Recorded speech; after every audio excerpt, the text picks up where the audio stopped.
Hello all, and thanks for joining us on Two Analyzers and Beyond, the talk show where two analyzer folks discuss the process analytics world and topics beyond analyzers.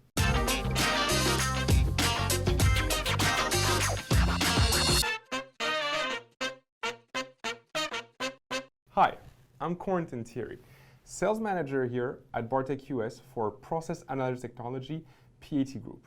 And today we have a very special show, the first of its kind actually, because today one of my colleagues from the BARTEC Benke factory in Germany will be joining me remotely to discuss the BARTEC Benke Service Department. So the BARTEC Group has factories all over the world, and especially for our product line in the PAT Group, there's service involved with the equipment we sell. So each factory has a service department. And so today I'm very fortunate and I'm very happy to welcome my colleague, Andy Molinski, who will be talking us more in details about the service department at BARTEC Benke and the operations they have both here in the US and all around the world. So with this being said, well, Andy, thanks a lot for joining us. I guess today we should call our show the two redheads and beyond. I'm excited to hear about what you have to tell us. So, why don't you start and tell us and the audience a bit about yourself, about your background, about what you do. We're all curious to hear from you. Well, most people know me as the head of service department or as a service engineer. So I work with BARTEC since quite a long time, since almost 18 years now. Wow. And it's still a nice job to do after all these years. So I started at a very young age at this company. So with 16 years, I already started to work at BARTEC. And maybe it sounds a little bit weird on first sight, but in Germany it's a little bit different regarding to the education system. So I started at a very young age, but still went to school part-time. And this So you did what we would call here an apprenticeship, where you were part-time in working at a company and part-time studying. Right. So this was going on for around 4 years. Mm-hmm. And after this 4 years, I was called electrical technician. And then right after that, I joined the service department. So since now 14 years, I work as a service engineer and traveling around the world. How do you like traveling around the world? Well, it depends. So there's some good trips that it's that makes fun. Some trips are not that much fun. So it always depending on various things, So, but yes. In general, in average, it's still a very nice job to do. So, Andy, how many passports have you gone through since you started working at BARTEC Benke? So for passports, I would say maybe 4 to 5 passports. Wow, that is a lot. And because of this traveling, we have always 2 passports at the same time. So just in case one passport is, needs to be sent to embassy or may not be used in certain countries, then we always have a second one, just in case. I didn't actually know you were allowed to have 2 passports simultaneously. That is actually extremely interesting. Well, you need to have reasons for that. So you need to have some letter from your company stating that it's required. But then it's pretty easy to get one. At least in Germany or Europe, maybe it's a different story in the US, obviously. Yeah, I've never reached a point where you are out, and I probably will never know, but I'll remember that if I ever need to travel like you are doing. So every time I talk with one of our German colleagues, I cannot contain myself but ask, are you a football or soccer fan? Yeah, football, absolutely. I know you guys call it soccer. Yes. So absolutely. My favorite team is unfortunately not the best one currently in Germany, just the second best. And yeah, I'm looking forward to being able to go back to the stadium and see a live football. So are we talking Dortmund? Yep, that's true. My brother-in-law is a massive Dortmund fan, also the yellow wall. Yes. Yeah, yeah. So I was there already a couple of times in the stadium, and it's amazing. You're making me experience. jealous, Andy. You're making me Yeah. jealous. Maybe there's a chance someone in the future to go there together. Who knows? Well, hopefully, that would be nice. And so, so you're a Dortmund fan. How else do you spend your time when you are not traveling around the world or fixing analyzers? So if I'm not working and not traveling, I spend my time mostly not really exciting things. I like to just, be at home. I built a house 2 years ago, so there are still a lot of things to do. When you have a garden, there's always something to do as well. Yes. And also my girlfriend keeps me busy. So I can relate to all of those things. So Andy, tell us more about your duties at BARTEC Benke. So you're the head of the service department. This entails a lot of responsibilities. So can you share with us what you do both from a service aspect and also from a managerial aspect, from an administrative aspect, again, because of your position? So from the aspect of a service engineer, it is, we have two main things we do. One is of course, traveling around the world for commissioning startups or trainings. The other thing is that we are also responsible. I think this is kind of unique in this, let's say, in this business, that we also do testing of the analyzer before they will be shipped. When I talk to service engineers from other companies, they usually just traveling, just do this one thing. And for us, it's really different story. So and that is very true. You're right. The other people that I know or other companies I've worked at, there's a clear separation between the manufacturing aspect of things and the service aspect of things. And I believe, yes, as you're saying, is very unique to BARTEC Benke. And I think it's a strength. It's a very original way of doing things. But to have the service department involved in the last steps of manufacturing, you can bring your knowledge from a field perspective into the manufacturing and help smooth out any of the maybe final details before the analyzer is getting ready to be sent out with our customers. Yeah, that's true. And we're always up to date. So we see what was changed on the final product before it will be shipped to the customer. And also what we like to do is when you test one analyzer in our laboratory, then it's most of the time it's the same guy who's actually going to the site later on to do the commissioning. So this is a really big advantage from my point of view. So the engineer itself has an even bigger, reason to make sure that the quality is as good as possible. So if something is not okay, then he will be the one. He's in charge to needs to fix this at site. So. Yes. I mean, quality is always important to us, but in this case, when you go there as a person, then you need to make sure that it's 100% or 110%. Yeah, that is definitely true. Now, how about your managerial role? How about you have a whole team, so part of your time is spent also taking care, but managing your team and definitely caring for them. Can you share a bit with us that aspect of your work, as in managing an entire team of service engineers? Yeah, that's true. So we are in total 8 guys in the department, and we have 2 different teams. And my job is to ensure that things are running as smooth as possible. So making sure that the schedule fits the needs of our customer, but also making sure that the colleagues are happy with it. and just taking lead role when it comes to things that needs to be just get done. So let's say how to, like in these times, how to improve our training for online activities and things like that. So I had a quick question. When you say you have two teams, are you referring to two rotating teams that take care of the system, or can you expand more about on two teams?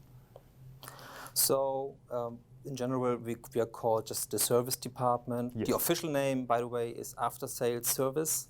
And we have two teams because we have two, let's say, type of products we're selling. One is we call it physical property analyzer, which is like a flashpoint distillation analyzer. Yes. And then we have the other team taking care of the trace moisture analyzer, which is quite a different business. Also customers are different, so it's not that international most of the time. So we have many local customers.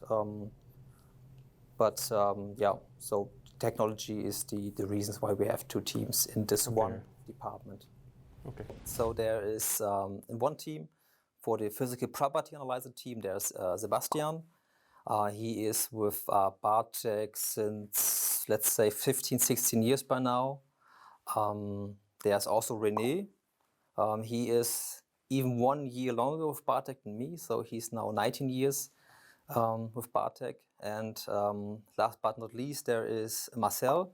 He joined our department around 3 years ago. And for the other team, for the trace moisture, there is Henning. He's also very long with BARTEC, since I think around 17 years. There is Tobias, who joined some years ago.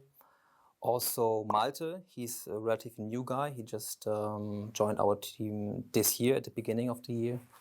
And there's also Kelvin. He's working part-time and is responsible mostly for repair.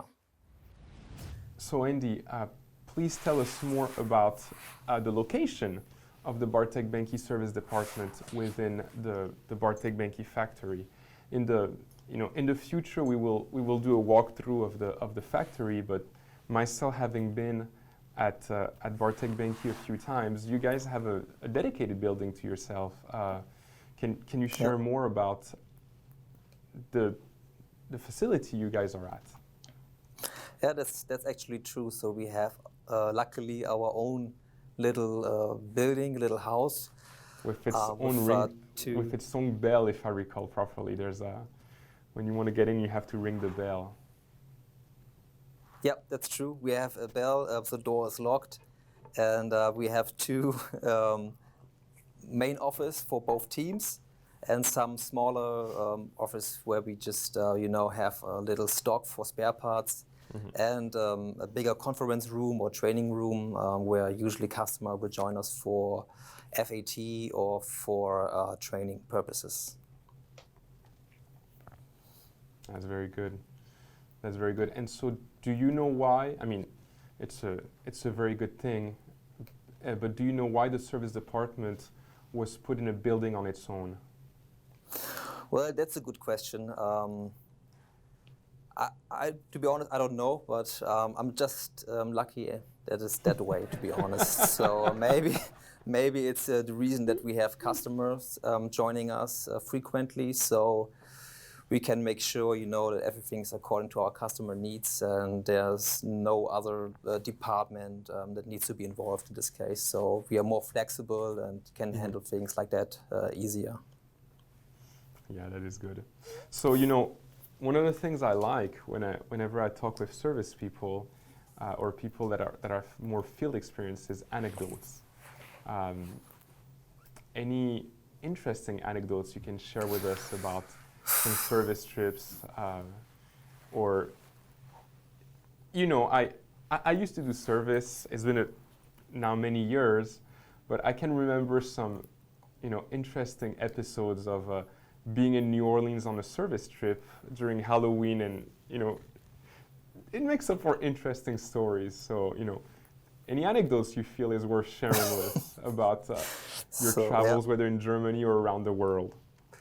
So I can't tell all stories right now. But for example, one very interesting trip I had was actually in the US. Was around 10 years ago. So I was in this department just since 4 or 5 years at this time. And it was trip that was for 2 weeks, so including a weekend at site. So luckily, one guy, one customer invited me to his house on the weekend. So that's nice. I was going there, yeah, indeed, and it was the first and also the last time I was using a gun. So it was really fun. So we were shooting at cans. So maybe what people expect to see what happens in the US. So.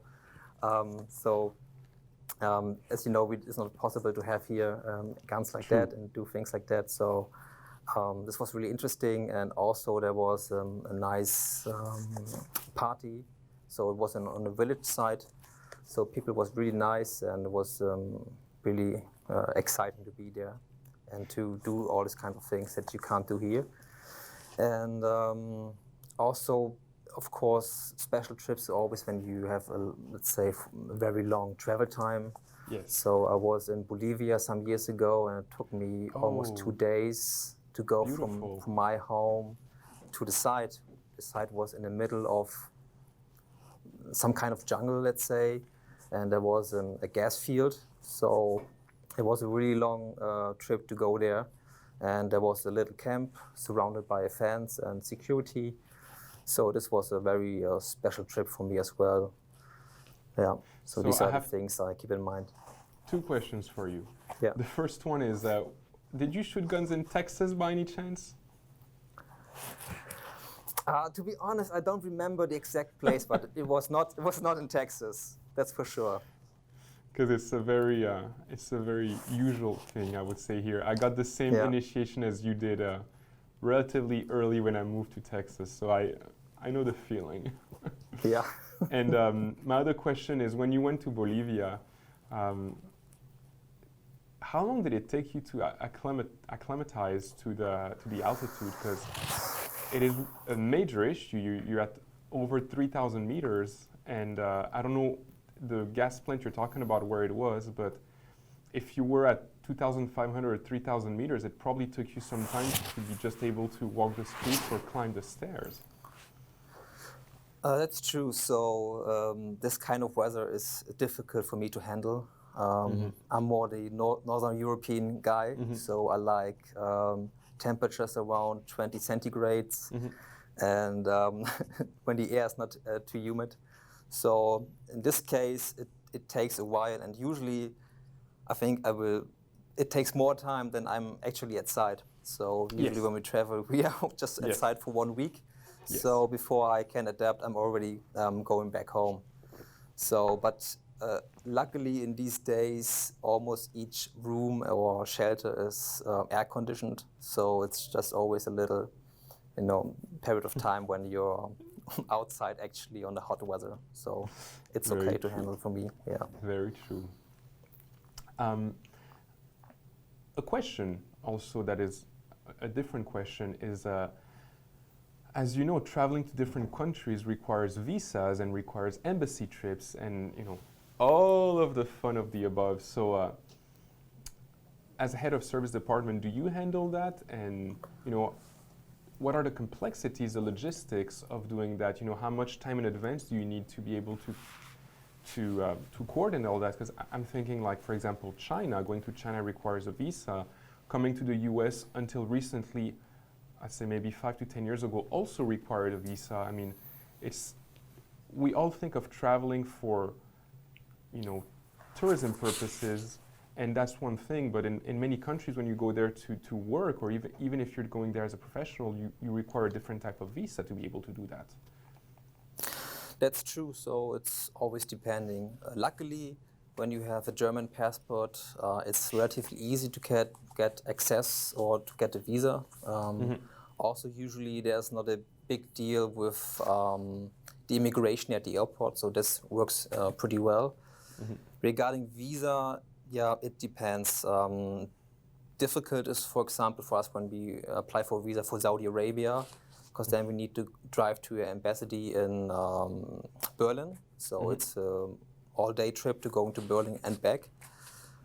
Luckily for other countries, there are not such requirements that you need to be in person, so at site in the embassy, so you can just use an external agency. They take care of all this handling, so we just send them your passport and then they go to the embassy, and at the end of 1 week or 2 weeks, they just return it by mail, and that's it. So, which is not a big deal since we have 2 passports, so Yes. yeah. Now it comes like, that's the oh reason, yeah, that's the reason, 2 passports. But what is difficult is going to Canada. So there's always a work permit required, as you know. Yes, So this is actually time-consuming and expensive. Yes, yes, very much so. Very much so. So Andy, if you were to give advice to our customers, what are the 3 most important tips you could give them to avoid having to do service trips or getting people from the factory? If you were to give 3 tips. 3 tips. So, yeah, well, so avoiding a service trip, you know, we're always welcome to service our customers. So, I think the benefit is for the customer should be that when they have a lot of knowledge, they can help themselves without getting in touch with us. We are also always happy when customer contacts us, but sometimes because of different working times, or like in Saudi Arabia, the weekend starts on a Friday, or because of time difference, answers sometimes are delayed by a couple of days. So for a customer, it's always easier to being able to solve it by themselves. So 3 tips are, the first tip is, of course, maybe sounds, you know, a little bit stupid, but is to read the manual. I fully agree with you. Not enough people read the manual. I know, I tell that to everyone. Yes, I agree. Especially in our case, since we invest so much time in our manuals, and also when I compare our manuals to other manuals, I can say that they include a lot of details. So there's a big chapter just for maintenance. We have an additional manual, separate manual just for the software. So reading all these manuals will definitely help to answer most of the basic questions. And second tip is, beside of the manuals, we have a lot of documents that we supply with the analyzer. There is layout drawings as well as electrical drawings. So these are very detailed as well. And by studying all these documents, you can, again, gain more knowledge about it, and probably can solve it by your own. And third tip is to, well, I would recommend always a training. So if this analyzer type is new to us, then training is mandatory in this case. And nowadays, we can also provide training through online, or if it's allowed to travel again globally, then of course we welcome also to have our customers here by us in our factory, or to go to customer site for training. And this always helps a lot on long-term purpose. Yes. So these are my 3 tips. Yeah, so just to make sure that anyone listening to this got it clear, I'll repeat the 3 tips from Andy.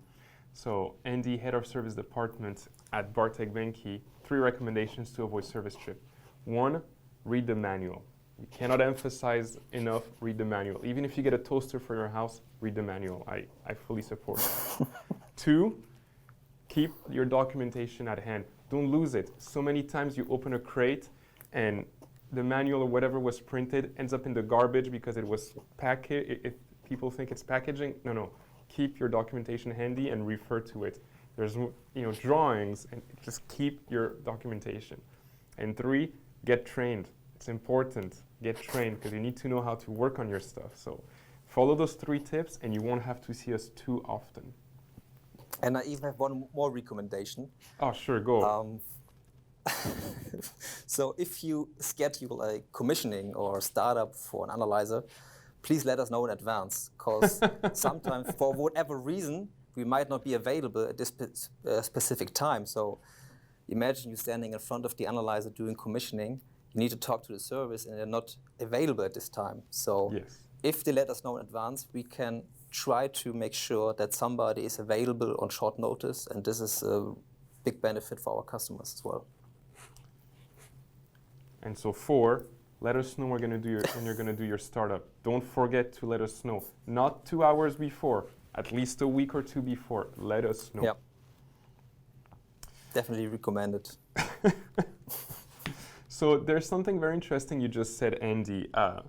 You're talking about when we are allowed to travel again. So the current world situation has made it very difficult for everyone to travel. So you've commented, you've made a few comments that the service department is moving in a direction to be able to do both remote and not in-person service assistance. So can you share with us a bit the problems you've run into with not being able to travel and what you've implemented or what your service has implemented, your service department has implemented to be able to still support customers, but with taking away the person-to-person or face-to-face travel requirement?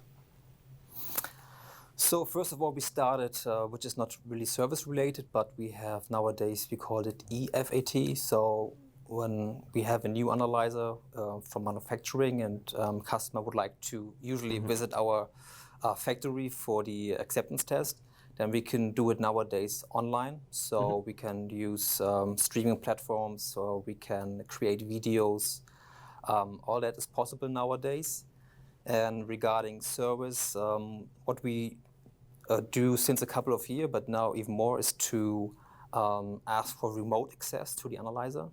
So if you have, let's say, a USB 4G flash drive or drive, then you can bring the analyzer to the internet, and then we can connect from our office. Also, we still provide support via email and phone, and what we see nowadays that many customers sending us videos and more pictures than before, since we're not allowed to go to the site. And yeah, this is difficult nowadays, also because the situation is changing frequently, so we're trying to adapt. But still, you know, it's changing so fast that it's still every day different story. Yes, yes, very much so. I have one last question for you, Andy. And so a little bird told me a rumor that soon you're actually going to expand your duties, so you're going to have more than just a service department under your wing. Anything you can share with us? Anything you can expand on this? Because I'm also very curious to know what the great Andy Molinski will be doing in the future. Right. So yeah, in the future, so by beginning of next year, I will be not just responsible for the after-sales service department, but also for the after-sales business and overall. So this includes spare parts handling and, let's say, everything that comes once the analyzer is sold. So new training concepts, new level for training around the world. So this will be introduced step by step in the next months and years. Yep. But I'm looking very forward to this, especially in the situation nowadays where after sales is, became more and more important. And I think it makes total sense. You know, it's spare parts and service go hand in hand. They're usually, you provide service and spare parts at the same time. Yep. So yeah, it makes total sense. I'm really happy for you. Congratulations. Thank you. Appreciate. So that's all the questions I had for you. Anything you'd be curious to know? Do you have any questions? So you said when you was going to Texas for the first time regarding this experience you made. So what was the reason? Did you just move to another state, or you came from another country actually? So as you know, I have a dual citizenship. I'm French and Canadian, and Okay. I was living in Canada at the time. I was finishing my studies in process engineering, and I was looking for a job, and I started applying in the oil and gas industry, and I basically got contracted because of my experience of both Europe and North America by a French company at the time, who, funnily enough, is a competitors of ours now.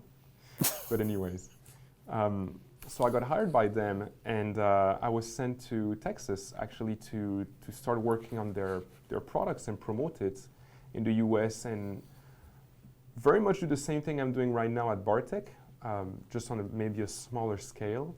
But that's how it all started, just because of my experience or my knowledge, I would say, of both culture and and the fact that I was looking for a job in the oil and gas industry. Okay, was it like 2 or 3 years ago that you changed to BARTEC? It's been, I know it seems that long because I harass you guys all the time, but no, it's actually been 1.5 years. It's not even been 2 years. 1.5 years, yeah, so almost 2, all right, okay. So talking about that, the person it's not that I like the most, it's not the right word, but one of the person with whom is the funniest to talk is Henning, because I remember when I got hired at BARTEC, I went to Germany for, what was it, 2 weeks, 3 weeks I was in Rheinbeck for training, and on one day I had a full day of training with Henning on the service support for the hydrofill line.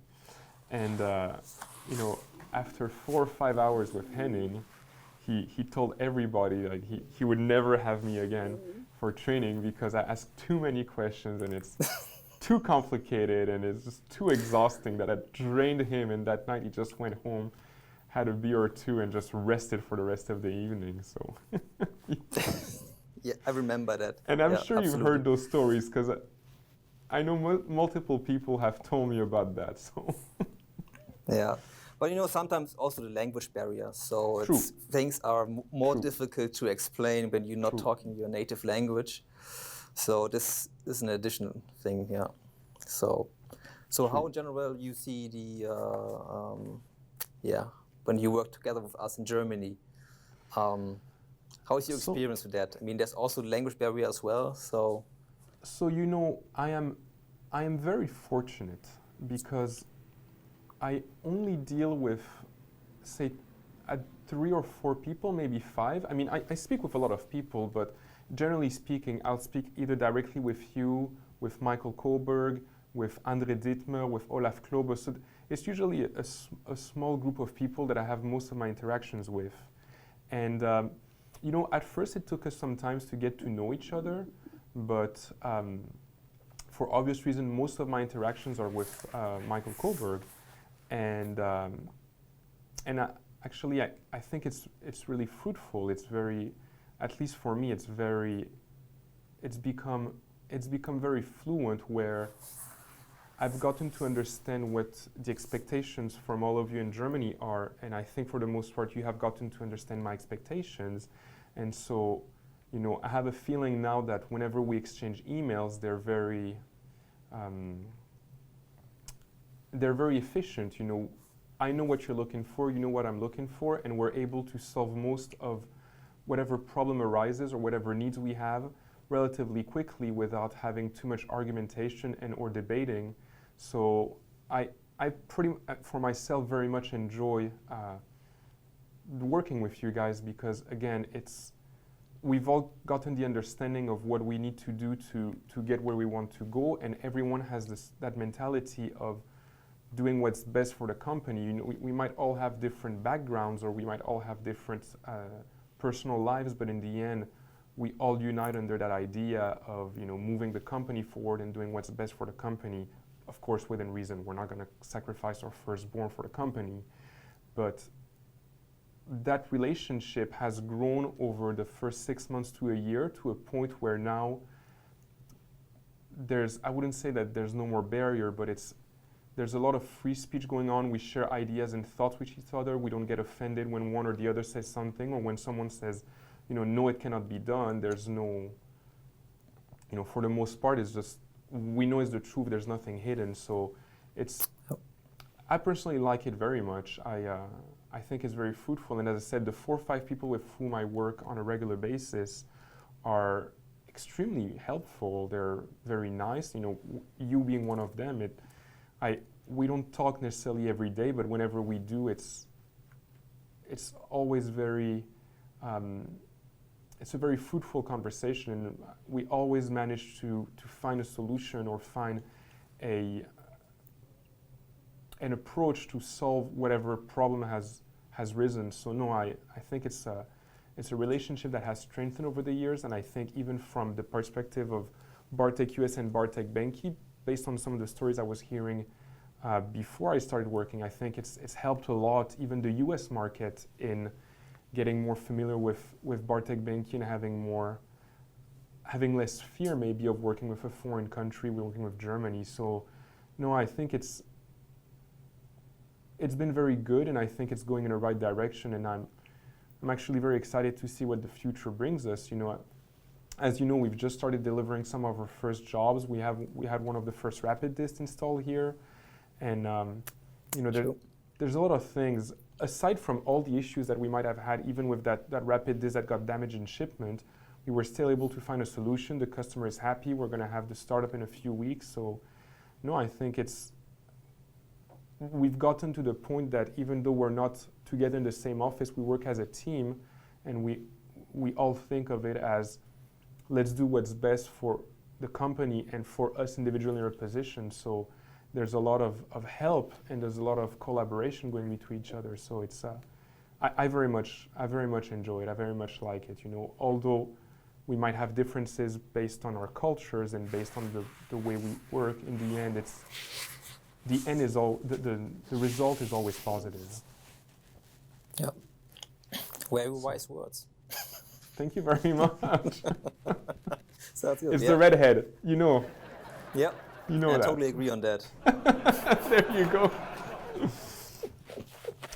Well, Andy, I really want to thank you for taking the time to chat with us, for everyone that got involved in this process, because doing our first live remote interview was not the simplest of things to set up. So I also want to extend a thank you to all the team around us, both in Germany and here in the US, that have been working on that. And just to name a few, Anne Frauke Schulz, Thomas Mayorga, Josef Kraus.